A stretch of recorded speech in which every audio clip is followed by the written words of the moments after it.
Le grand format du 20h ce soir pose cette question. Peut-on encore produire en France? Eh bien, la réponse est oui. Il y a notamment une industrie qui se porte mieux que jamais avec le retour des guerres dans le monde. C'est le secteur de l'armement. La production des drones connaît une croissance fulgurante et la région de Toulouse est devenue la capitale du drone Made in France. Reportage Sigrid de Misoir, Philippe Maire.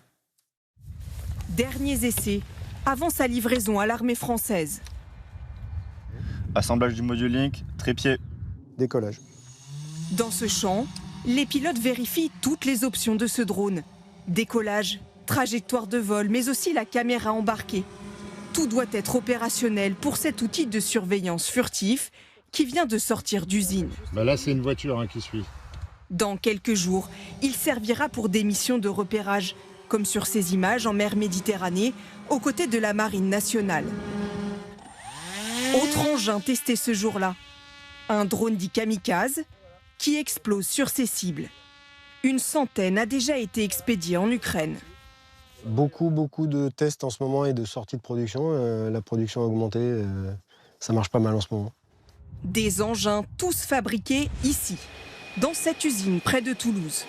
Les 250 salariés croulent sous les commandes. Plus 35% en un an par exemple pour ce modèle. Alors l'entreprise a dû s'adapter en optimisant ses délais de fabrication. Ça, c'est le drone Damoclès. Celui-ci, on sait déjà en produire 10 par jour. Donc ça fait à peu près 3000 par an. On est en train d'avoir un projet là, pour le monter en cadence à 30 000, voire 50 000 par an.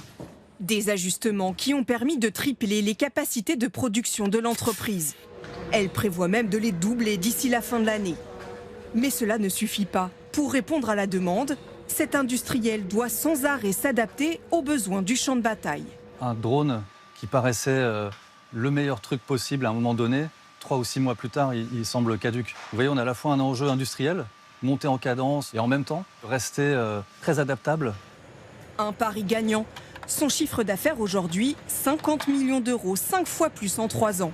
Il pourrait atteindre 250 millions d'euros d'ici 2030. Mais pour tenir la cadence, la difficulté, c'est de recruter.